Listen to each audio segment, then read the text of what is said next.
सतगुरु माता सुदीक्षा सविंदर हरदेव जी महाराज की जय। निरंकारी राजमाता गुरुवचन अवतार की जय। प्यारे साथ संगत, प्यारे भाई बहन, प्यार से कहना धन निरंकार जी। तो ये धन निरंकार जी के साथ आज दास आप जी के चरणों में, आप श्रोताओं, माताएं, बहनें, प्रेमियों के चरणों में प्यारे साथ संगत माता सुदीक्षा जी की चरण धूलि प्राप्त करने के लिए संग उपलब्ध है। देखिए, आज बात की शुरुआत दास करेगा कि सत्संग में जो माता जी द्वारा निरंकारी मिशन के माध्यम से हम जनमानस को मिल रहा है दास, उस पर आज मन मस्तिष्क उनकी कृपा से जो याद आ रहा है कि दास दिखता है कि सत्संग में लोग दूसरे को क्या कहे दास भी जाता है, लेकिन मन 2000 हमेशा कहता है कि सन ईस्वी 2001 से जो माता जी ब्रह्म ज्ञान को दास प्राप्त किया था, 2026 चल रहा है। ऐसा लगता है जैसे अभी तक कुछ दास किया ही नहीं। ये मानव तन भौतिकवादी दुनिया में, संसार में, माया के युग में, लाभ हानि के प्रश्न में दास जूझता रहा। संसार में बहुत लोगों को दास को जहाँ तक एक्सपीरियंस, एक अनुभव प्राप्त हुआ है, प्रेम का इतना अभाव हो गया है, स्वीकार का इतना अभाव हो गया है कि जो धन और निरंकार जो शब्द है जी, क्षमा करना मेरी माता जी, पता नहीं अब उनकी क्या इच्छा है, क्या मनसा है। बहुत अभाव है जी, बहुत अभाव है। माता जी तो कहते फिर रहे हैं गली गली, शहर शहर, मोहल्ले मोहल्ले, इतने लोगों को जोड़ने का प्रयास किया है, बल लगाने का प्रयास किया है कि प्रेम की रोशनी होगी। अब वो निराकार दातार साकार। अब देखिए ना जी, हम पूर्व की कथाओं में, पूर्व के सत्संगों में, पूर्व के सदग्रंथों के माध्यम से जो साक्षात ईश्वर की वाणी, श्रीमद् भागवत गीता, श्री रामचरितमानस जैसे पावन पवित्र वाणी के माध्यम से हम थोड़ी सी पीछे मुड़ करके देखते हैं तो लगता है कि ओहो, भगवान शिव को कैलाश पर्वत पर अब भेज दिया गया था कि वहीं वो रहते ही थे, निवास स्थान तो वही बताया गया। इन किन प्रकार किसी लेखक अरस्तु जैसे कुछ आधुनिक युग में इधर में पाता है दास अध्ययन के क्रम में कि उन्होंने लिखा कि मनुष्य सामाजिक प्राणी है। हालांकि उन्होंने ये लिखा कि मनुष्य सामाजिक पशु है, मानव को भी पशु बताया गया है। लेकिन अब देखिए, बात बहुत सी आती है कि पशु किस उद्देश्य से उन्होंने बताया है, और ये ज्ञान विहीन, कुछ विहीन ये जो है पशु, कुछ संस्कृत के हमारे ये ऋचाओं और ये क्या बोलते हैं श्लोकों में भी ऐसी बातें आई हैं। दर्श को वो श्लोक अभी याद नहीं आ रहा है। तो खैर, कहने का तात्पर्य है कि भगवान शिव अकेले में कैसे रहते थे, ईश्वर भी उनके ईश्वर तो वहां पर थे, हाँ, माता पार्वती साथ में। तो वो स्वयं भी रह करके जब इतने ओदे राम नाम का जाप करते थे और पूरे संसार को उन पार्वती जी के माध्यम से, यानी मातृत्व शक्ति के माध्यम से उन्होंने, क्योंकि देखिए जननी जन्मभूमि गृह ऐसी कुछ ऐसे शब्द आए हैं, हमारे मनीषियों ने दिया है कि कुछ ये माता जो है वो ज्ञान की भी वो जन्मदात्री है, और हमें जितने मनुष्य रूप में, चाहे वो हो या नारी हो, सभी मातृशक्ति के सही उत्पन्न होने का सौभाग्य प्राप्त होने हुआ है। और रहस्य ये दिखता है उन शक्तियों में ये बुद्धि और विवेक और शक्ति और की क्षमता बहुत ज्यादा है। माँ भवानी वो जब वहाँ पर शिव जी ने एकांतवास कैलाश पर्वत पर से जब ज्ञान को भी दिया, राम नाम के धर्म को उन्होंने दिया, तो अपने टोली के माध्यम से संसार को इसको प्रभावित किया। देखता है कि एक साकार अवस्था विष्णु भगवान के रूप में जो क्षीर सागर में माता लक्ष्मी के साथ, जहाँ दूर दूर तक पीने के कोई पानी नहीं है। हालांकि शिव जी पीने के लिए मांगा तो लोगों ने उन्हें विष पिला दिया, जहर पिला दिया। खैर सत्यता जो भी हो, समुद्र मंथन से जो वासुकी नाथ प्रवृत्ति हैं, तो जो भी हो वो मंत्राचल पर्वत था या अपने अपने अध्ययन अंतर्गत जो भी हमने पाया है, तो ये माता जी के जो सत्संग है उन्हीं सदग्रंथों के माध्यम से, ये कथा कहानियों के माध्यम से इन्होंने पाया कि एक बात शिव जी ने भी जो गोस्वामी तुलसीदास जैसे कवि के माध्यम से लोगों तक पहुंचाने का प्रयास किया है कि सगुन नहीं और अगुन नहीं कछु भेदा, सगुन नहीं अगुन नहीं कछु भेदा। ऐसे कह रहे हैं कौन? कहता मुनि पुराण बुद्ध वेदा। मुनि लोग कह रहे हैं, पुराण कह रहे हैं, और बुद्धिजीवी लोग कह रहे हैं वेद। शिव जी नहीं कह रहे कि नहीं हम नहीं करें, तुलसीदास को लेके हम नहीं करें। हम और आप क्या कह रहे हैं?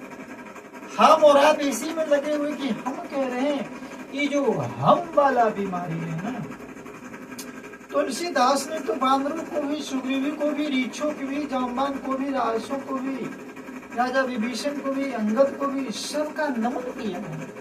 दुष्टों के भी, खलन को भी उन्होंने नमन किया है। जीव सजीव सबका न सिय राम में सब जग जाने, युग प्रणाम मैं पानी। कैसे कैसे है जो, लेकिन उन्होंने एक चीज ये दिया, इस संसार के तमाम चीजों को उन्होंने वंदन किया है। हम क्या करते हैं? लेकिन लास्ट में उन्होंने एक चीज ये बताया कि अगुण अनुपम गुण निधान शो। मैं श्री रामचंद्र जी के नाम राम की वंदना करता हूँ। श्री रामचरितमानस में उन्होंने कहा कि कुछ भी नहीं, ये तो सब लोग जानते हैं कि झूठ नहीं बोला जाता, सच बोला जाता है, अच्छा कर्म किया जाता है, जिससे घर भर में, टोले भर में, मोहल्ले भर में लोग खुश रहे, उसको अच्छा था। जिससे लोग नाखुश हो तो उसको बुरा काम कहते हैं। लेकिन श्री रामचरितमानस में ऐसे एक खासियत है कि उन्हें 2.5 अक्षर का एक नाम है जिसको राम कहते हैं, उसके कारण उसकी विशिष्टता है। और श्रीमद् भागवत गीता जैसे पावन ग्रंथ में कृष्ण जैसे 2.5 अक्षर का एक नाम है, उसके कारण उसकी विशिष्टता है। और बाकी उसमें तो सब संसार के तमाम चीजों से। लेकिन मीरा जब कृष्ण को पाई थी तो कहे कि पायो जी मैंने राम रतन धन पायो, आज माता जी पायो जी मैंने तो ही निरंकार। तो कहने का तात्पर्य जो महामंत्र है जिसे महेश्वर शिव जी जपते हैं, उनके द्वारा जिसका उपदेश काशी में मुक्ति का कारण बनता है वो, तो मैं तो ही निरंकार, मैं तेरी शरणा मुझे बख्श ले। आज घन घोर कलयुग माता जी वो साकार और निराकार में विभेद न करके वो तुलसीदास जी साकार की व्याख्या इसलिए करते थे कि उसे ज्यादा से ज्यादा लोग देख लेते हैं, और निराकार की व्याख्या आज माता जी कह रहे हैं कि साकार में लोगों का मन भटक जा रहा है। गदिनम चक्रिनम राधे सर्वतो अनंत रूपम, रूप ही अनंत तरफ नजर चल जा रहा है। इसलिए नहीं, एक ही प्रकृति निराकार एक है, और धर्म जोड़ता है तोड़ता नहीं। परमात्मा एक है, एक को मानो, एक को जानो, एक हो जाए, उन्होंने नारा भी दे।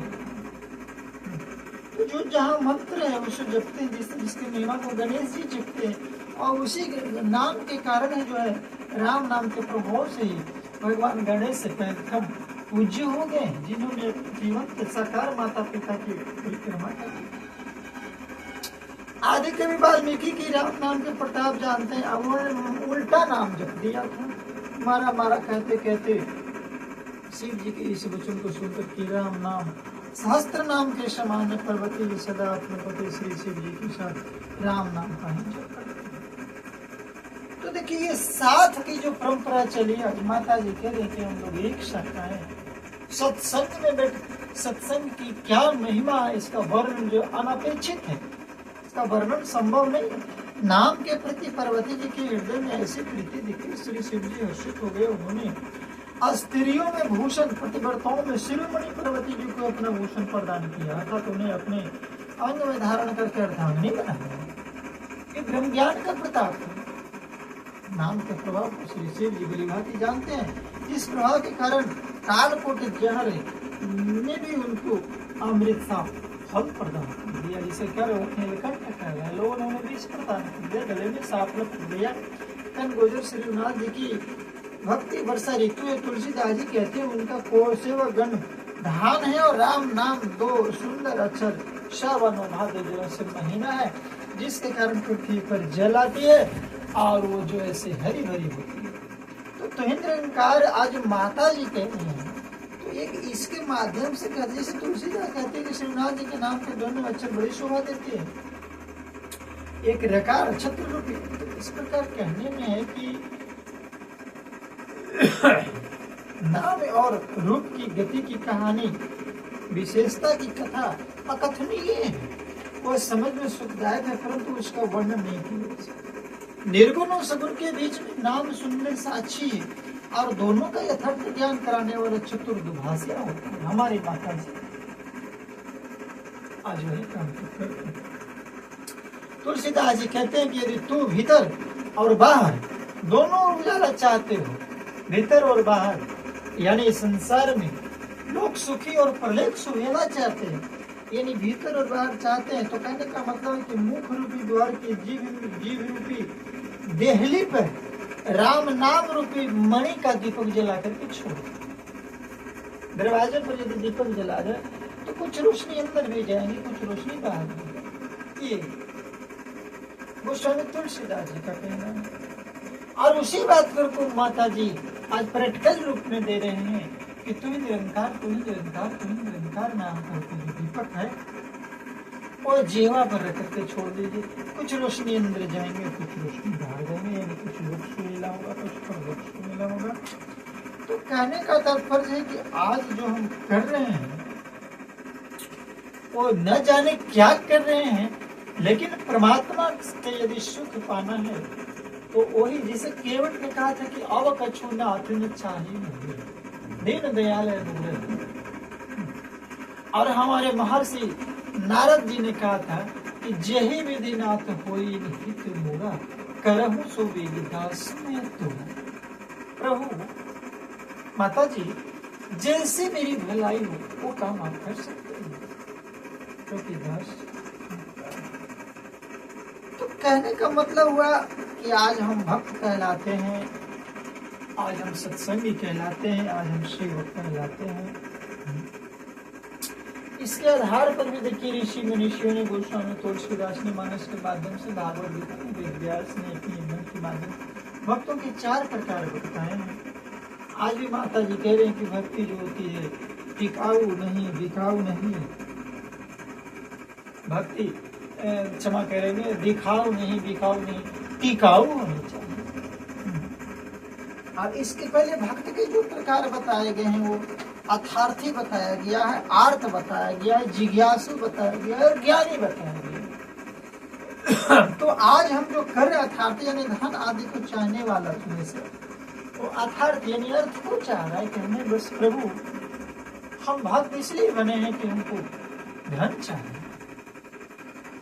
चल ये भी बात ठीक है। दूसरा आर्त है यानी संकट की निवृत्ति, आर्त भाव यानी दुखी है, उसको कष्ट है, तन मन धन को भोग नहीं पा रहा है, उसको दुख है, रोगी है, बीमारी है, तन का दुख ही सबसे बड़ा दुख होता है। प्रभु गरीबी मनुष्य को ऐसा है बना देती है। तो संकट की निवृत्ति के लिए उभरने वाला जो होता है आर्त होता है। और तीसरा है जिज्ञासु, भगवान को जानने की इच्छा से भजने वाला जो होता है वो जिज्ञासु। और ज्ञानी भगवान को तत्व से जानकर स्वाभाविक ही प्रेम से भजने वाला राम भक्त और चारों ही पुणात्मा परम हित और उदार होते हैं। चारों ही द्वारा भक्तों को नाम का ही आधार है। इनमें ज्ञानी भक्त प्रभु को विशेष रूप से प्रिय है। यूं तो चारों युगों में और चारों ही वेदों में नाम का प्रभाव है, परंतु कलयुग में विशेष रूप से इसमें नाम को छोड़कर दूसरा कोई उपाय ही नहीं है। तो इसलिए कहते हैं संतजन कि आगुण सगुण दोई ब्रह्म स्वरूपा। निर्गुण और सगुण ब्रह्म के दो स्वरूप है। ये दोनों ही अकथनीय था, अनादि और अनुपम है।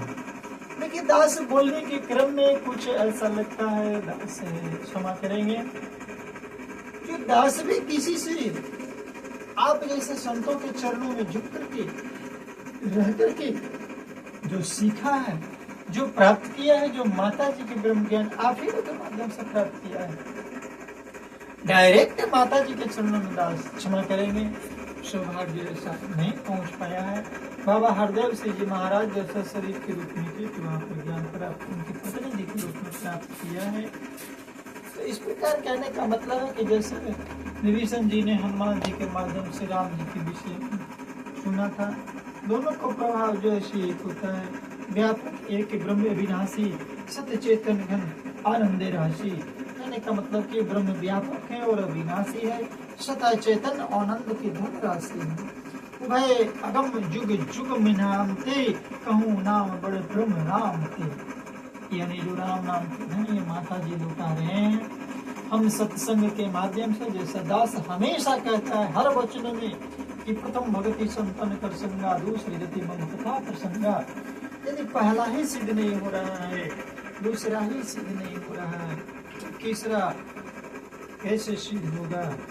तीसरी भक्ति अमान।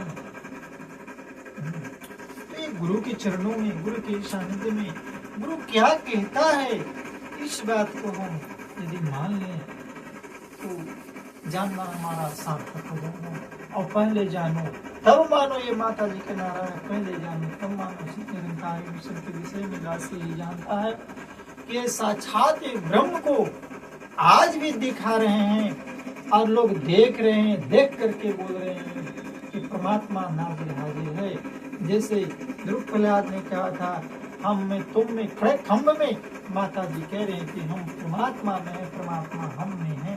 तो ये हम की जो बीमारी है वो तू में ट्रांसफर कर दे, तू में इसको ये चेंजिंग कर दे। जैसे तो कहता है कि खाली हाथ हम आएंगे, खाली हाथ जाएंगे। माता जी कहें खाली हाथ नहीं आए हैं, वहाँ से भाग के लकीर और किस्मत के लकीर। यदि खाली हाथ आता है लोग तो लोग हाथ दिखाता है तो जो गुणवान व्यक्ति होते हैं, ऋषि मुनि होते हैं, वो बोलते हैं इनके भाग में ये लिखा है, इनके तकदीर में ये लिखा है। पार्वती जी को भी नारद जी हाथ देकर के बोले कि इनके भाग में इनके पति ऐसे मिलेंगे, वैसे मिलेंगे। जो नंगा रहेगा ये जटाजुट रहेगा, जो बिल्कुल अकेला रहेगा वो निर्लेप रहेगा। भगवान के सारे गुण बताते हैं हाथ की रेखाओं देख करके। तो इसमें भी कुछ हमारी तकदीरियाँ खाली नहीं है। ऐसा होता तो फिर हम क्यों हस्तरेखा दिखाते हैं, क्यों हस्तरेखा के ज्ञान हम। और खाली हाथ जाने की बात है, खाली नहीं, यहाँ से धर्म के भजन नहीं जाना है। जैसे हमें दूसरे देश जाना है तो सबसे पहले यहाँ पर करेंसी को बॉर्डर पर चेंज कराना पड़ता है, क्योंकि अमेरिका जाने में वहाँ पर डॉलर काम करता है, इंग्लैंड जाने में डॉलर काम करता है। यहाँ वाला नहीं काम करेगा, भारत के रुपये भारत में रह जाएंगे। तो ये संसार से हम जो कर्म कर रहे हैं, संसारिक कर्म को राम नाम के धर्म में तो निरंकार के रूप में इसको चेंजिंग कर दीजिए। और वो चेंज करके यहाँ से आप ले जाइए, यहाँ काम आएगा। आए हैं कहाँ से, जाना कहाँ है। लेकिन इसके लिए सबसे पहली शर्त है कि हमको झुकना होगा, और झुक करके इस रवि राम को चरणों में अपने आप को तन मन से समर्पण करो। आने वाले के साथ 10 अपनी वाणी को अब आज के लिए विराम देना चाहेगा कि माता बहने, बच्चे, बूढ़े जितने भी प्रकार के कोशिश करेगा कि दास चैनल के माध्यम से जहाँ तक हो सके लोग इनको बांटे, क्योंकि दास बस बांटना ही चाह रहा है। और वाणी को सुने, श्रवण करे, अपनाएं और एक बार अंत में दास क्षमा जरूर मांगता है कि किसी भी प्रकार की बात से किन्हीं को भी यदि कष्ट हुआ होगा, लग गई होगी, तो दास को वापस कर देंगे, वो आप न रखेंगे, हो सकता है आपको नुकसान करेंगे और अच्छा लगेंगे। तो जो भी व्यक्ति सुनते हैं, एक व्यक्ति कम से कम, एक महापुरुष, एक बहना कम से कम 10 का इसको शेयर वीडियो भाव देंगे, और जो अच्छा नहीं लगेगा रिटर्न कर देंगे। इन्हीं वाणी के साथ आज की वाणी विराम करता हूँ। प्रेम और सत्कार से कहना जी, धर्म निरंकार जी।